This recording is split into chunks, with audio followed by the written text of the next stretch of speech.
Hi friends, வணக்கம் and welcome to அச்சு Jaishu vlogs. இன்றைக்கி நம்ம என்ன ரெசிபி பார்க்க போகிறோன்னா கோகோனட் ரைஸ், தேங்காய் சாதம். டக்குன்னு 5 நிமிஷத்தில் நல்ல ஒரு குயிக்கான லஞ்ச் பாக்ஸ் ரெசிபி. சூப்பராக தேங்காய் சாதம் எப்படி செய்கிறதுன்னு பார்க்கலாம் வாங்க. ஒரு கடாயில் தேங்காய் சேர்த்துக்கலாம்.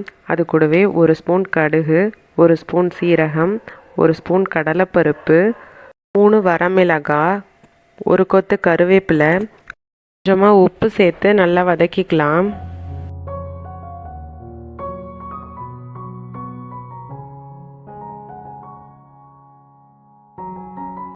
துருவி வச்சிருக்க தேங்காவை அது கூடவே சேர்த்து நல்லா வதக்கிக்கலாம். நல்லா வதங்கின பிறகு நம்ம நார்மலாக எப்பொழுதும் எப்படி சாதம் வடிப்போமோ அந்த சாதத்தை நல்லா வடித்து ஆற வச்சு இதோட நல்லா சேர்த்து கிளறி விடுங்க. உங்களுக்கு வேணும்னா இதில் பிரியாணி அரிசி கூட நீங்கள் யூஸ் பண்ணிக்கலாம். ஆனால் நான் இன்றைக்கி சாப்பாட்டு அரிசி தான் யூஸ் பண்ணியிருக்கேன்.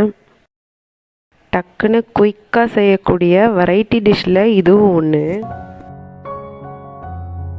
இது போல் நிறைய லஞ்ச் பாக்ஸ் ரெசிபி வீடியோ வேணும்னா கீழே டிஸ்கிரிப்ஷன் பாக்ஸில் லிங்க் கொடுத்துருக்கேன், செக் பண்ணி பாருங்கள். உங்களுக்கு இந்த ரெசிபி பிடிச்சிருந்தா நீங்களும் ட்ரை பண்ணி பாருங்கள். மறக்காமல் அச்சு ஜெய்ஷு விலாக்ஸை சப்ஸ்கிரைப் பண்ணிவிடுங்க. நாளைக்கு இன்னொரு ரெசிபி வீடியோவில் பார்க்கலாம். பாய்.